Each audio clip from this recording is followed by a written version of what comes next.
Hello, everyone. Good to see you. Hello. Hey, Janelle. Hi, Andrew, Erica, Miguel. Good to see you. Well, we're really Hello. excited to do the fifth episode of Game Changers today. We are going to wait a few minutes and let a few additional people join. In the meantime, feel free to open up the chat, which should be on the right-hand side of your screen, and let us know where you're joining from. Additionally, we will also have a poll question that should be populating in there soon. And the question is, what metric do you consider is the most important as an engagement North Star for your team?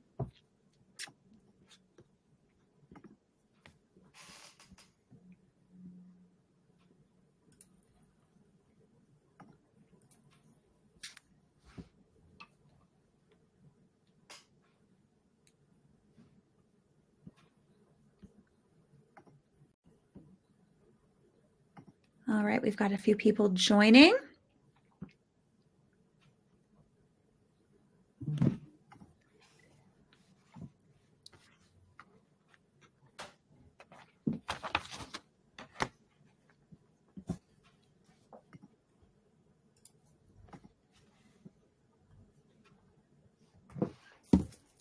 And then the chat. Great.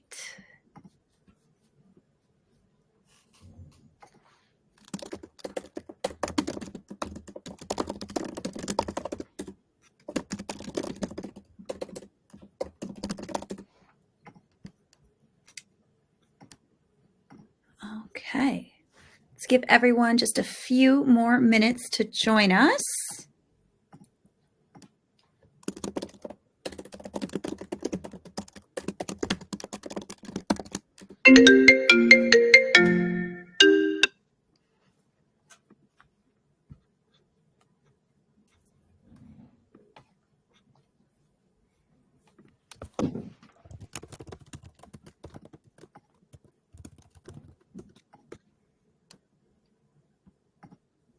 Amazing.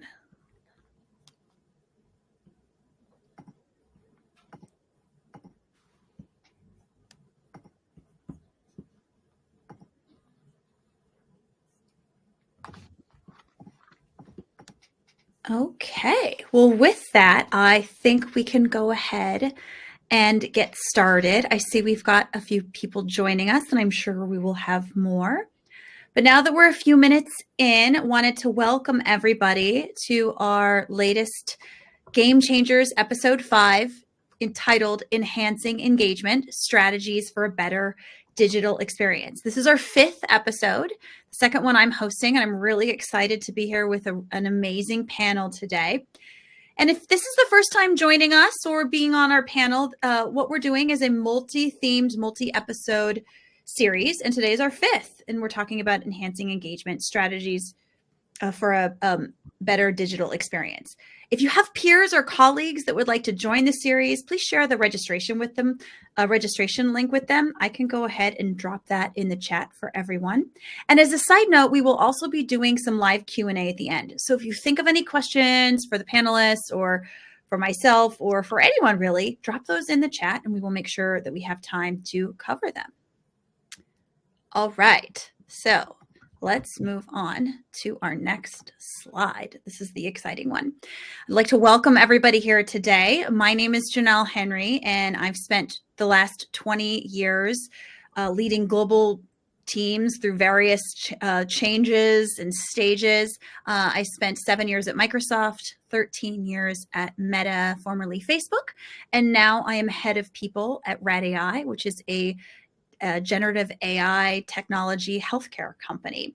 I'm also a customer of GoProfiles. We really love it, and we love the recognition and rewards platform that it gives us. And so also wanted to thank our sponsor today, GoProfiles. It's a big part of our organization at RadAI, and it really has helped us improve our company culture. And, you know, I'm sure many of the leaders can agree with me, but a happy workforce leads to lots of great improvements in morale and increase in productivity and profitability. So these things really, really do matter. So that is a little bit about myself. I would love to welcome our panel today. And so what I'm going to do is I'm going to introduce each one of them. And then I'd love for you to share with our audience how you joined this industry. How did you come upon HR, recruitment, talent, process, people, all of these things? And maybe tell us a little bit about where you're at currently and what you're doing. And so I'd love to first welcome Miguel Vieira de Silva, Head of People Care at Superside. Miguel, lovely to see you. Thank you, Janelle, and nice to see everyone as well. And thanks for having me. So my name is Miguel. I'm based in Portugal. So for some of you, I think most of our audience is in the US. So hi from across the ocean. And currently, I'm head of people care at Superside. But let's start with the beginning. Janelle, you asked us, how did we land on this industry? So for me, it's actually quite straightforward story. Many years ago, I realized the power that people have in the success or failure of businesses, and the immense potential that a lot of organizations were not even aware of or leveraging adequately and all throughout the world. So that's what drew me to join this industry and drive a revolution, if I can call it like that, together with fellow HR leaders across the globe. So that's how I landed here. I spent some years in consulting, and as of almost 4 years ago, I've been in Superside as head of people care. Amazing. Superside, very briefly, what we're doing, we are an AI-powered creative service, essentially an extension of in-house creative teams. And we have the privilege of working with many, many exciting and incredible brands around the world. Actually, Janelle, you mentioned Meta. They're one of our customers, but Amazon and Salesforce, Google, and many, many more. So yeah, people, as you may suspect, is a very core aspect of our business. Amazing. Yeah. And I think so many of us people leaders got our start in consulting, right? Because I think the ability to kind of come in, understand the lay of the land and solve problems quickly is really what it takes to be successful. Well, it's wonderful to have you here today, Miguel. Next, I would love to hand the virtual microphone over to Erica Westfall, who is the Senior Vice President of People Operations at Workspan. Hi, Erica. Hi, Janelle. Hi, everyone. So I'm going to answer the question that you asked everybody, how I got started. I've been in the tech space for over 15 years now, almost 20 years, actually. I don't want to age myself too much. But I got started in the tech spaces and just fell in love with it. I had an opportunity to have a temporary work from someone that knows someone from Stanford. And my concentration of studies is actually economics. And then when I did this short stint at a company, a startup called Smule, I fell in love with the people side of the role. So now I am for the people, and I love creating value where where people are involved. I think that is so important to understand. That people are probably the best resource that we have, and taking care of them is probably one of the best jobs that I mean, at least for me, that I've ever had. So right now I am the VP of People Operations at Workspan. Additionally, though, my role also IT rolls up into me, which is very interesting that I'm in this panel because I could bring in some perspective on the IT side as well. So happy to be here. Amazing. And I couldn't agree more. I mean, I think that healthy organizations have healthy people functions. And, our jobs are also really fun. They're hard, but fun. So it's great to have you here, Erica. All right. Up next, I would love to introduce Andrew Haywood, who most recently has been a senior talent acquisition partner at Oro. Andrew, Yeah, really excited to be here. My story, I was just telling this story actually just recently, but I started recruiting out in Japan. So long story short, recruiting found me in a foreign country. Spent 5 years out there, came back to the States, and was very fortunate to join Google right after their public offering and help be part of that journey and scale at a very amazing time period of the company's growth.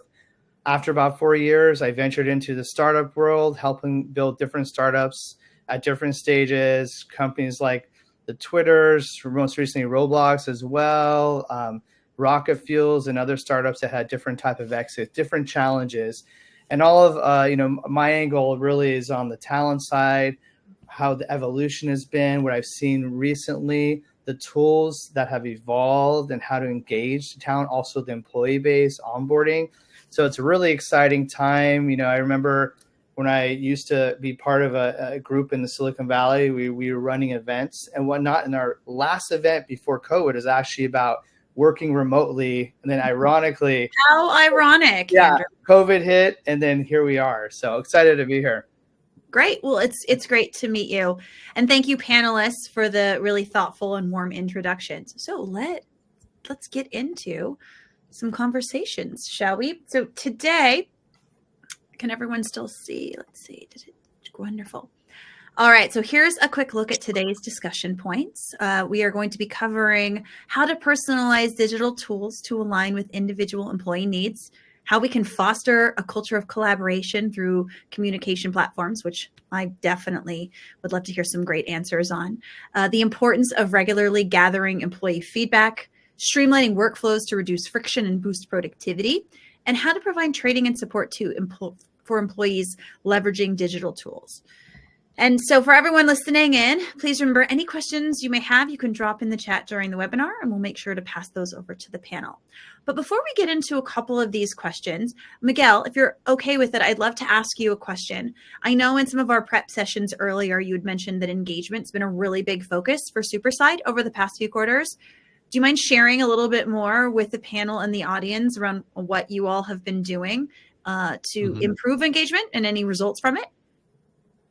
Absolutely. And thank you for the question. To be fair, it has been one of our core focus for many years. But last year, we decided to start doing statistical analysis, like proper statistical analysis, to understand engagement and building a model that would help us then understand what moves the needle in the end, what can make us succeed and maximize engagement, because there are a lot of dimensions. If you look at the employee experience from end to end, there are a lot of touch points, a lot of like sub-products if we look at our people experience as a product itself. But what are the things that matter most to people? So that's the question we wanted to answer. So we started doing that last year, and I was checking the results of the poll, and I found that quite interesting. We have the employee engagement index, the NPS, also qualitative feedback from surveys. But actually, for many years, we're using the NPS as our North Star for engagement. And last year, after doing some research and also seeing a lot of great and amazing research that other organizations have done, Culture Hemp is a great example of it. We realized that, hey, maybe NPS is not really for us. There are some flaws. There are some things that are not really working as we would expect it. So we made a move to the employee engagement index, which is what we use today. But more than that, we've reviewed in depth, our approach to measure engagement, what was working, what was not working, and then did a complete overhaul of that.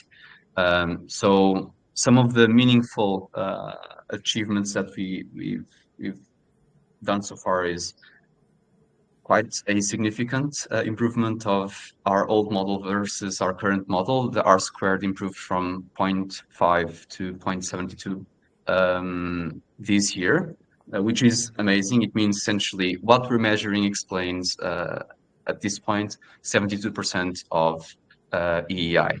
So of course, this in itself doesn't make an impact in the organization. Of course, we need to use it, leverage. This is a powerful tool that we have. We need to make sure that we are maximizing its impact on the engagement of our people. So this has been a long journey, if you ask me, but a very rewarding one, because we're seeing some breakthroughs and we're getting somewhere.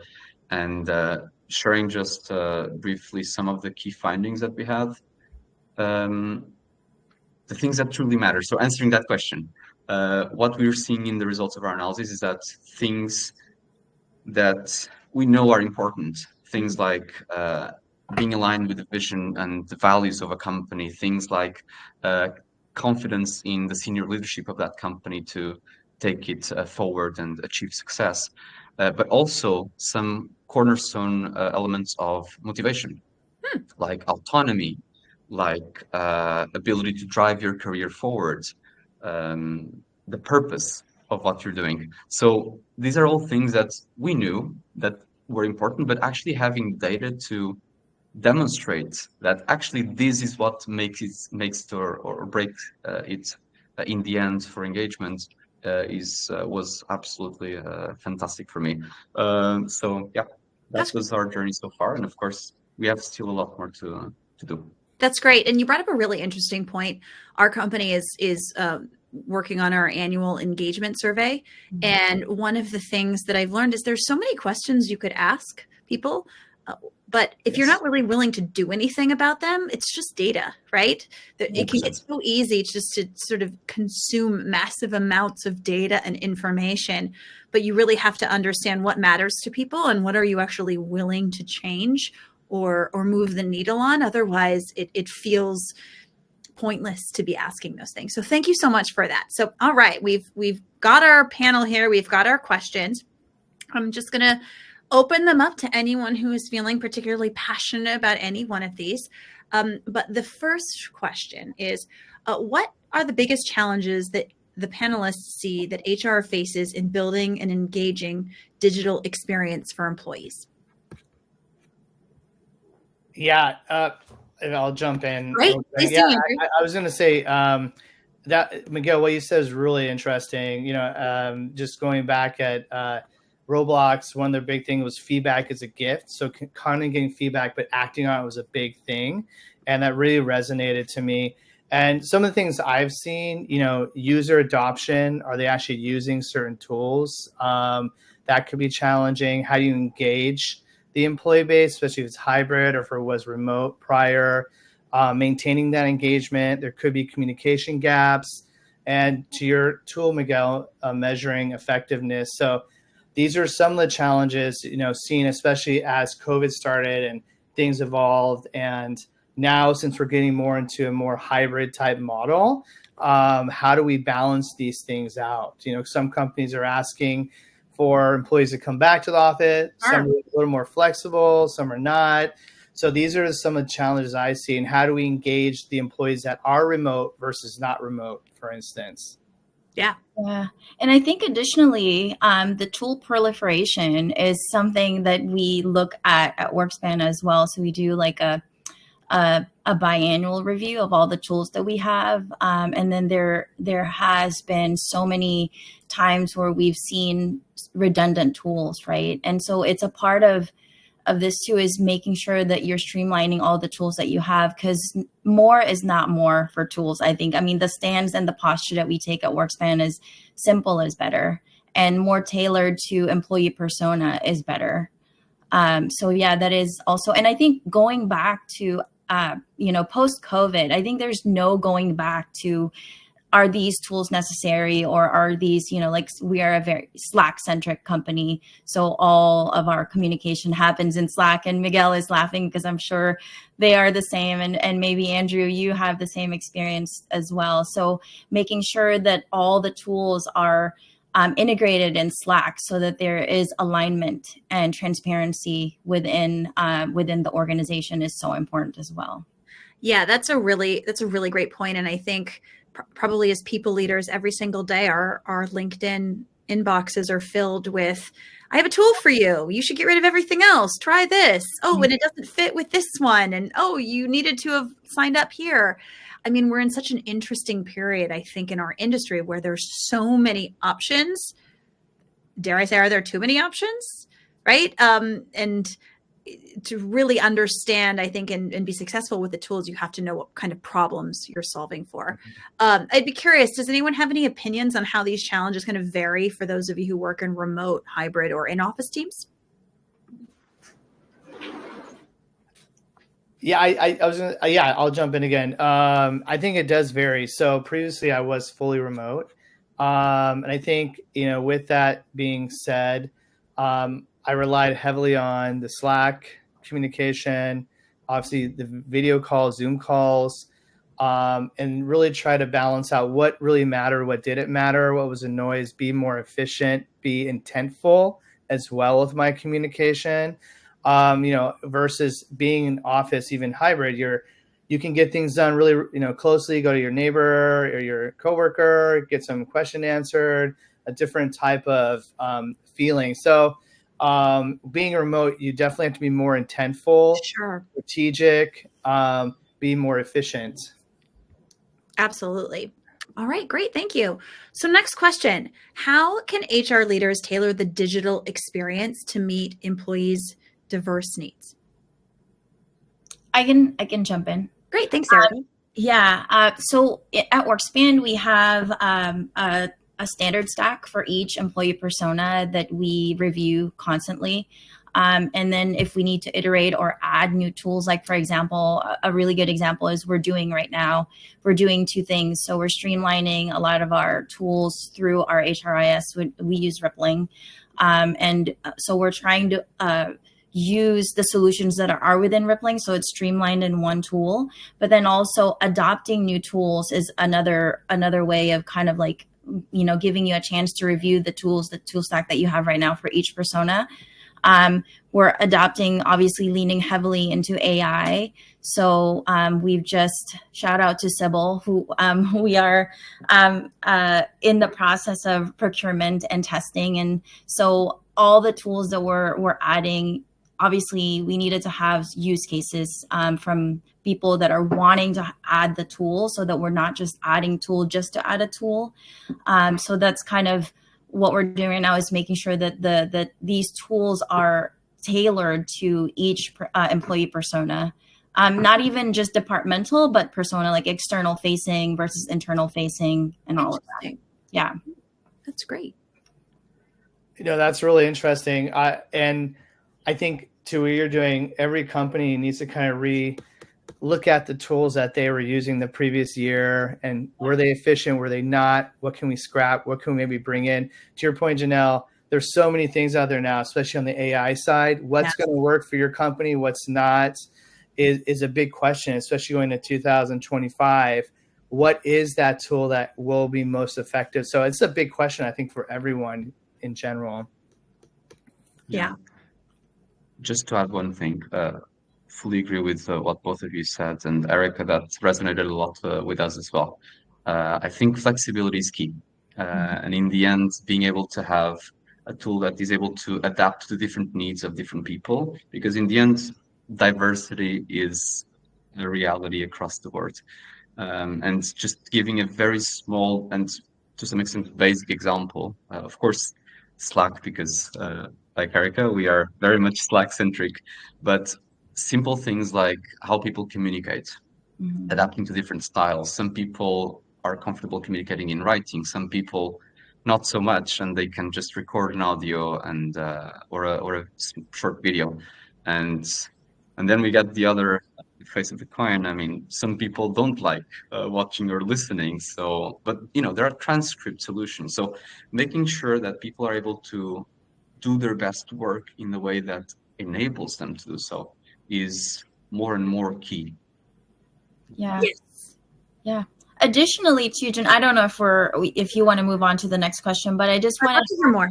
Thank you, Janelle. That this starts on onboarding, right? When you onboard a new employee, I think that you need to give that delightful experience and make sure that they have all the tools that they need, because that's kind of like striking while the iron is hot, right? That's when an employee is very engaged, wanting to learn from the company, wanting to understand the tools, the vernacular in each company.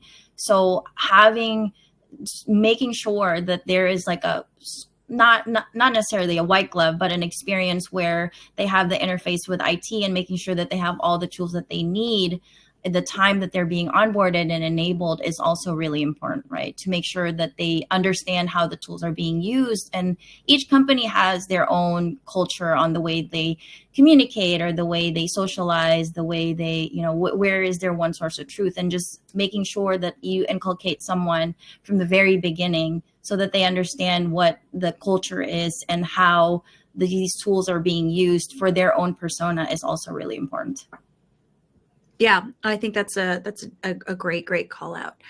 I think we're going to move on to the next question. So much good stuff. So we talked a little bit about this, but what role does employee feedback play in shaping a better digital experience? Anything else people would like to add in terms of how you gather that feedback, why it matters, what you do with it? Well, I think it does matter. I think to your point, Janelle, what do you actually do with the feedback? And there's cases, I've been in those situations where companies gathering all these feedback, you don't see any movement or improvement or whatever you want to call it.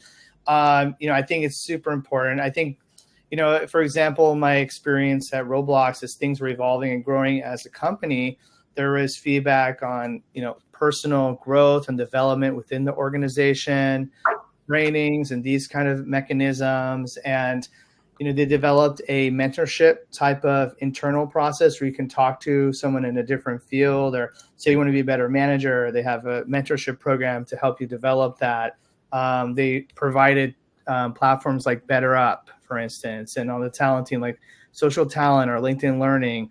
And then with that, are they using it or using the tool? Are managers following up? They're doing activities from these trainings as well. So I think making sure that the intent of following up and actually using these tools is going to be very important versus just spending money having a tool out there. Yeah, I think that's a great point. And kind of to piggyback off of something that Erica said earlier, at RadAI, we noticed that we were doing a really good job of onboarding people to our tools, right? On week 1 and week 2. But there's so much to cover in week 1 and week 2. You're really not retaining any of that information. So we've been trying through some feedback that we received about how our tools are being utilized. We've gone back and are now doing onboarding check-ins with IT and HR at day 30 and 60, which I think that's a little bit better, where someone says, I'm not drinking through the fire hose anymore, and I might actually be able to pay a bit more attention versus, how is this company working? And do I like everyone? And do I, know how my computer works? What else has worked in terms of getting employee feedback? Adding to what Andrew had just said as well, Janelle, is that we actually formed an HR committee, and it's funny because the meeting prior to this is an HR committee meeting, and we were looking at our satisfaction survey for the end of the year, and we were trying to see, okay, is this too many questions? Is this a lot of questions? And also, what is the goal by asking the question that you're asking? Because if you're just asking a question and you don't have an action item for the question that you're asking, then don't ask the question, right? So just making sure that you have actionable items that are going to come out of any of the satisfaction survey that you put out there. And then as well as, I think this is something that we just adopted recently, is sponsorship between both the vendor partner and internally, right? So the sponsorship meaning having someone to make sure that the tool is being used to its 100% functionality, and making sure that there is sponsorship on the vendor partner side where they're actually doing the enablement on their end to make sure that they're answering the questions that are meaningful for people to be answered, to be able to use the tool to its full functionality. Yeah, on that note, I've seen, where we had the training with that vendor, making sure everyone's on the same page, making sure they can use the tool. If there are any questions, really follow up, maybe weekly check-ins as well if it's a new tool, to make sure everyone is using it efficiently. Yeah, if I can add, compared with other organizations, I think we might overdo it, but still, we've taken a slower pace because before it was even more regular. But we do gather feedback on a quarterly basis. So we try to have a snapshot of the whole experience of our people, their engagement throughout the quarter. On a quarterly basis, we not just through an engagement survey, but also through user interviews, we try to cover roughly 70 to 90% of the company, which, depending on the time of the year, might be easier than and in other times more difficult. But we try to gather that snapshot, and we partner very, very closely with all of our people leaders to unpack those results, share our findings, and find the best way forward to ultimately, and I think I've said this already, make sure that our people are enabled to do their best work. And sometimes it's processes, sometimes it's tools, whatever it is. For us, feedback is key, and having this feedback loop in place has been working well for us. Great. Well, I know we all really care about this next topic, which is employee well-being and mental health. So how have you seen digital tools work to support employees in their well-being and their mental health?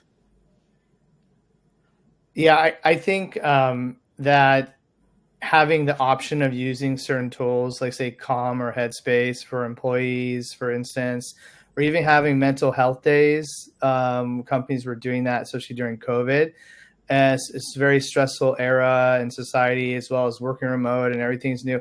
I thought that, that's really impactful, but offering these certain type of now applications and apps like Headspace and Calm help people gain kind of more calmness and mindfulness in these crazy times has been helpful. Now the employee has to use it, but having it there for them, right, is important. Yeah, that's a really great call. And I think something we're noticing at Rad AI is that a lot of the tools that are a tool's original use. So let's say a tool that will track how much PTO or time off an employee has taken is generally there to make sure people are taking too much, right? But how do you kind of turn the tool on its head to identify people who are taking too little? Right. And so leaders are getting those reports. That's something that we've been doing at Red AI, which is making, I think, a meaningful difference in saying, Erica, I've seen you've only taken 2 days. Right. Well, you should go on vacation and get some sun. I think that's really important. Right. And making sure that it's not just for sort of tracking purposes or organization purposes, but it's actually to, as you said, Miguel, to sort of better the employee and their experience. What are some other things that we're seeing in terms of well-being and mental health? I've just recently added well-being as a part of KPIs for my team. So we've had our meeting, and I've said, reporting down is my job, but reporting up is your job, and it's your responsibility to take care of yourself and to raise your hand, right? Let me know if you need a mental day. And I think that is something that's so important, that we need to make sure that that conversation is in the forefront, and that there's no stigma in the way that, if someone asks, like, I need a mental day, it should just be as important as, having COVID or being really sick, right? So making sure that there's space for that, and that you hold that space for employee, and that you hold them accountable too, because sometimes someone might be very timid and they don't want to. So you have to empower them to have a conversation with their manager or with you or someone who they're comfortable with. But in addition to that, I took it one step further, and I've added it to my team's KPI, right? Like, how well do you take care of yourself? Because I need you for long term, right? I don't need you. This is not a sprint.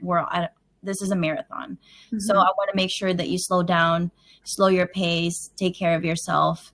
If you need a mental day, please let me know. You are very entitled to it, and I'm okay with that, because health always comes first. That's really great to hear. Like, I think companies that promote that and for their employee base, it adds a huge impact. For example, even Erica said, are you walking? Are you exercising? Are you taking time for yourself too? Is there a peer support program within the company as well? They can help each other, especially in onboarding or after onboarding, mm-hmm. Right? I think that's really important. And the companies that really value these things are going to have employees that are more productive in a way, but also more happy, and they're going to be there long term. Yeah. And if I can add here something, I think I think there are a lot of options and tools and programs out there, but I think it's also important to not forget about the basics. What you said, Janelle, hey, make sure you take time off. Don't forget about that. It's okay. Please don't work on weekends.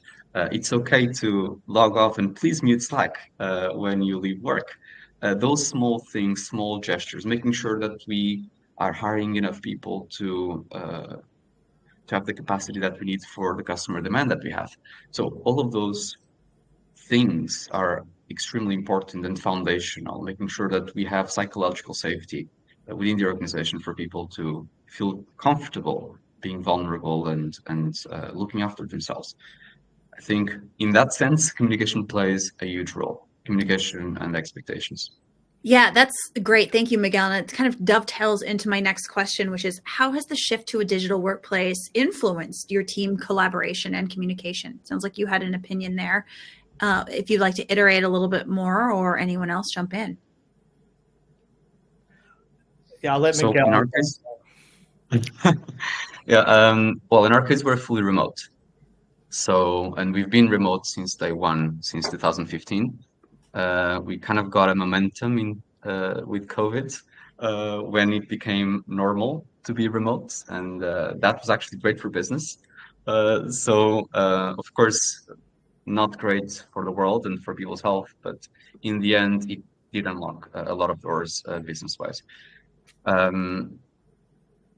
But going through, sorry, Janelle, can you repeat the question? Sure thing. Yeah. How has the shift to a digital workplace influenced team collaboration and communication? Yes. I think this, circling back to something that Andrew mentioned earlier on, having very intentional communication has been key for us to achieve success. Making sure that expectations are clear from day one. And in that regard, our onboarding program is very intense, but very, very useful for people to really get that grasp of what does it mean to work at Superside? How does the company operate? Getting to know different from people from different teams. All of the things that in the end we believe will be extremely important for them to be successful in their role. But yeah, it all comes down, for me, it all comes down to these two financial things: communication, expectations, and making sure that people they know what is expected of them, they know what they need to achieve, and they're able to also, to some extent, experiment, see what works better for them, and have the support that they need from the organization, from their manager, first and foremost, but also from us. We're there also to monitor their experience and support them every step of the way. So that's what we aim to do every single day. Great. Yeah, and I've seen, these experiences of like company all hands on a weekly basis. If someone's even office or remote, connecting everyone together. What are leaders working on? What are some things happening within company? Being intentional of your time within meetings. Being like, you're not just having a meeting for 30 minutes and it's not productive. We're not being intentional on planning for that meeting, showing up. Maybe having less, maybe scrap a meeting, but then also have social gathering. If it's all remote company like Miguel's, maybe I've seen companies set up like quarterly meetups somewhere. I know the company GitLab prior to COVID, that was one of the companies that was purely remote. Mm-hmm. And I had a speaker on an event we were holding. I was amazed by that. And then COVID happened, the whole world became remote. But I think they didn't have an office, but they actually had like a meetup somewhere, right, in some location. And similarly, once like Roblox was kind of getting out of that mode a little bit, they started hosting like these events in the campus again to introduce people and whatnot. But being intentional, being efficient, but also socially trying to get together if it's digital as well, so you can meet your team. You're not just stuck in a silo and feel like you're alone. I think that's important too. Yeah, I think that's, the time we spend in meetings has, increased, I think, exponentially since COVID, especially for those of us in a remote company. And I always think about those signs that you see in the, New York City subway that say, if you see something, say something, right? And I really do think that it's everyone's responsibility. If you're in a meeting that does not feel like it's a good use of time, say something. When we all feel it, right? Sometimes it's that like sub-thread chat that happens after the meeting where we say, that was the longest meeting of my life. Someone should be bold and say something. So that should definitely be a takeaway there. Erica, anything you want to add to that before we go to our last question? I think you, Miguel and Andrew, covered it beautifully. Great. Well, I have one final question for our panelists before we put a bow on this episode. So I would love to hear from each of you. What is a lesson or a phrase or a mantra, something that you've learned in your career that has really shaped you as an HR leader? Ooh, really good one. Just one, Janelle? You can share as many as you'd like, Erica. The people want to hear them. I think Andrew's going to go first. Go ahead, Andrew. Well, I was going to say it stands out. Just, I think earlier in my career, I was afraid of critical feedback as a young person and trying to build myself in my career. I think as I go, I think feedback is truly a gift, and you want to get feedback so you can continue to be better in your craft for your employees and your personal self. So feedback is a gift is a big one for me because that shaped me, and I value gathering feedback and giving feedback. That's great. Couldn't agree more. Yeah, I love that, Andrew. I was the same way. In my younger career, critical feedback is to me it makes me cringe because I'm like, I don't want to hear that I'm not perfect, or, I don't want to hear that. But as I grew older and more mature, not just in my professional life, but in my personal life, I really do want critical feedback. Compliment is nice, but how can I grow myself as a person, as a human being, as a mom, as a wife, and also as a career woman, without getting critical feedback? I think that is it. Andrew, you're right. It is a gift. It is something that you really should consider and be open and vulnerable, because I think in vulnerability, there's a lot of strength in that.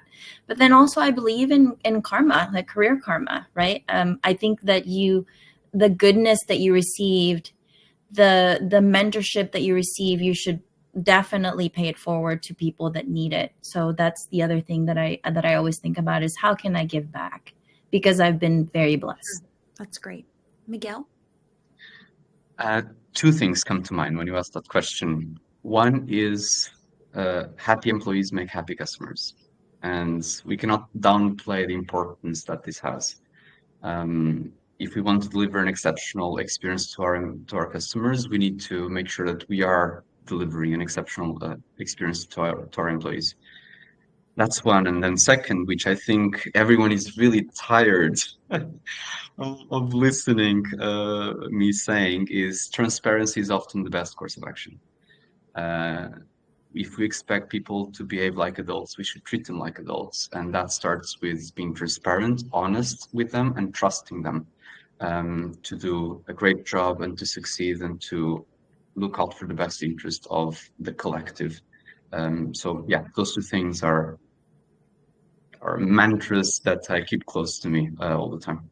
Wonderful. And I think the transparency one definitely hits home for me as well, right? HR professionals we weren't choosing between this career and acting. We're not great actors. And so I think being authentic and being aware as a people leader that people can sense your body language and what you're saying and what you're not saying. And so if you can stay as close to your authentic truth as possible, even if those messages are hard, people appreciate that because they can trust you, they can believe in you, and they will follow you and your guidance. And ideally, you will all go to successful places within the company together. So thank you for that. So I'm going to go ahead and pop our slides back open. Here we go. I think we're back in business. We did our Q&A. So I want to first thank you to our panel for joining us and sharing all of your thoughts today. It was awesome. And if you're here live today, thank you for listening in and engaging. And if you're watching online, we hope you really enjoyed this session today. The next 3 sessions that we have coming up should also be pretty great. Our next one is in January, then February, and then March. And those are leading through change, building a resilient culture, which I think this group knows quite a lot about, a skills-based organization, how do you transform talent management, and empowering remote and hybrid teams, strategies for sustainable success. If you have colleagues or peers that you think would find this series valuable, please share it with them. We have the link. We just dropped it in there. And then I think that's everything. I want to thank GoLinks, GoProfiles, GoSearch, all really great products. We're thankful for their partnership and being the host of this. And thank you to Miguel, Andrew, and Erica. It was just a real pleasure to get to know you and your leadership today. Thank you, Janelle, and thank you, Miguel and Andrew. Yeah, thank you, everyone. It's been really great. Take care, everyone. Bye, Bye. guys. Bye. Hi, everyone.